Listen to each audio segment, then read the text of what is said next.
Bueno, entonces respecto al capítulo 6, la mejor forma de explicarlo creo que es esta. Eh, Finalmente, el punto es que los sujetos, digamos, están bajo una dominación emocional. Y para esto son los discursos. O sea que la trayectoria que venimos explicando del discurso finalmente culmina en este capítulo evidenciando cómo es la forma exactamente en que esas determinaciones están influyendo en el sujeto de modo emocional, ese control emocional cómo llega, porque finalmente el man lo que dice es que la forma de mantener controladas a las masas a través del discurso es haciéndolas como, ¿cómo se dice? Como que estén a favor, digamos, o en contra, y cualquiera de estas dos posiciones le sirve al dominio, digamos, hegemónico del grupo dominante, ¿cierto? ¿Por qué? Porque si están a favor del grupo dominante, pues obviamente lo respaldan, y si están en contra, entonces sirven por una parte para legitimar la democracia, que es para lo que sirve la izquierda por lo general en los estados de derecho o sociales de derecho, le sirve a la derecha para legitimar la existencia de una democracia, y por otra parte genera como una antipatía política. Entonces, una apatía, pongámosle, apatía política. Entonces las personas generan un rechazo hacia la dinámica del espectáculo político y se distancian. Y esas dos cosas funcionan porque finalmente se reduce a esto, a que quedan son los que van a votar a favor. En mayoría de los casos funciona así, porque la mayoría de la opinión que está en contra comúnmente queda vacilante y termina oyéndose a favor del ganador o simplemente no votando. Entonces así funciona el espectáculo político, ¿cierto? Entonces este discurso, la pregunta es cómo funciona en sujetos, o sea, en este sujeto víctima que nosotros estamos mirando, y para esto entonces es donde se partió de la teoría de Antonio García. Entonces Antonio García tiene la teoría de la dependencia estructural, y esa teoría dice que los países débiles dependen de los países fuertes, ¿cierto? Es la misma teoría del centro-periferia. Entonces los países de la periferia son débiles frente a los países del centro, y por ende estos dependen de estos para su dinámica económica.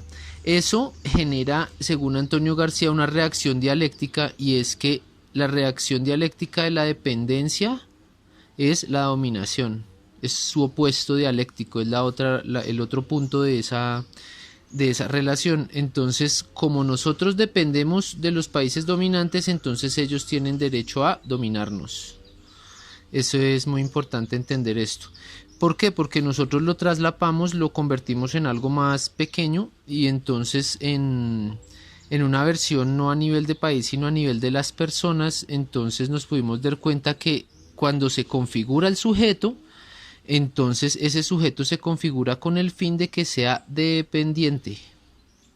¿Para qué? Para poder mantener la dinámica del espectáculo político. ¿Por qué? Porque como ya se explicó, la base de la dinámica del espectáculo político son los problemas sociales, y se configuran a los sujetos según los problemas sociales del momento, ¿no? Entonces, si la dinámica del espectáculo político, aquí dice dinámica espectáculo político, son los problemas sociales, entonces el punto es que esos sujetos que están metidos ahí como problema social, en este caso nuestras víctimas, sigan ahí circulando en ese eterno, en ese eterno girar y girar y girar de, de lo que significa ser un problema social para el Estado. O sea, finalmente los problemas no son abstractos, sino que los problemas tienen que ver con personas en concreto, y para que el problema social se pueda legitimar como un problema del Estado, tiene que incluir personas dentro de la política social. Por lo general, bueno, excepto que sea algo ya muy de la naturaleza, pero igual también ahí están involucradas las personas. En este caso, pues las víctimas, obviamente la situación de la guerra, el mejor personaje para crear entonces era la víctima, el más rentable dentro de la construcción del espectáculo, y esa víctima tiene que ser dependiente. Entonces el punto es hasta qué punto nosotros consideramos, ¿sí?, que puede ir la dominación. O sea, la dominación es total y absoluta o es parcial, ¿cierto? Entonces, nuestra hipótesis es que la dominación es parcial. ¿Por qué? Porque los seres humanos, a pesar que son condicionables y manipulables, son impredecibles. Entonces, por lo general, existe un rango en el cual no se sabe cómo van a reaccionar. Entonces, se espera que con determinada noticia, que con determinada manifestación, como por ejemplo cuando antes de que sacaran la ley de víctimas, ya las víctimas venían, digamos, como sofocando de cierta forma el sistema del Estado y esto, con la primera ley del 2005, y entonces sale esta nueva ley de víctimas que oxigena todo esto y le da como una esperanza a las víctimas, pero finalmente no soluciona nada, pero las víctimas sí como que se despresurizan y bajan un poco la presión sobre lo que, la negatividad que le estaban enviando, digamos, al Estado y la mala propaganda internacional que le estaban haciendo. Entonces, como estrategia funcionó para despresurizar, pero finalmente las víctimas son impredecibles, porque los seres humanos somos impredecibles. Entonces, como somos impredecibles, el punto es que esta dominación, ¿hasta qué punto? No puede ser total, tiene que ser parcial.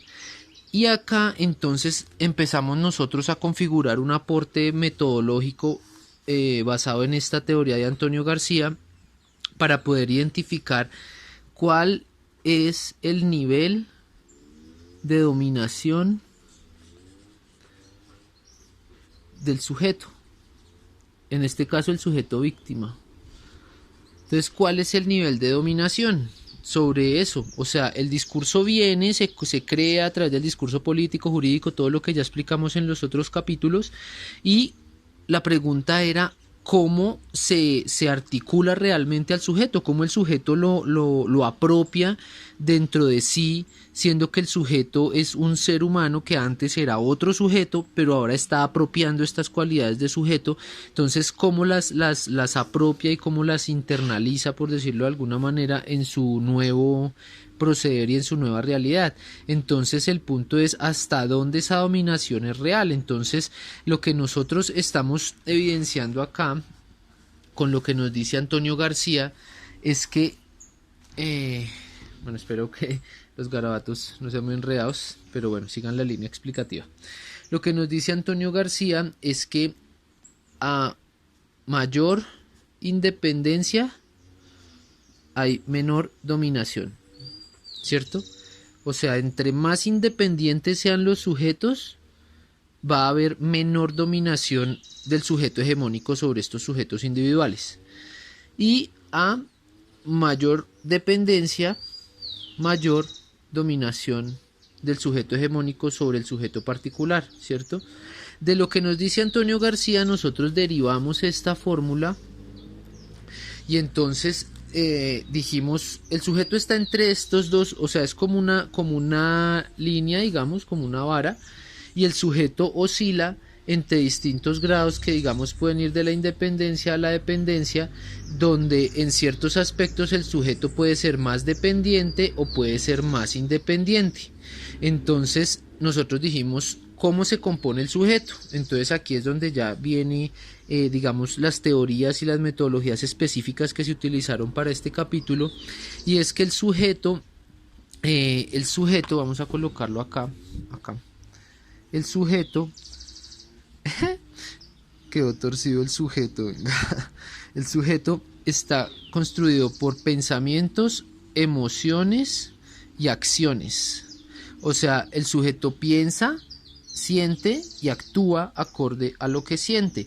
O sea que el propósito final de esta dominación en sí es una dominación emocional, porque puede, digamos, ¿cómo se dice? Como exaltar, o sea, como subir emocionalmente o bajar emocionalmente al sujeto, o sea, hacia una emoción positiva o hacia una emoción negativa, que lo puede conducir a la depresión o lo puede conducir, digamos, a la exaltación y a la alegría, en el caso en que han sido, por ejemplo, beneficiarios de tierras o algo así.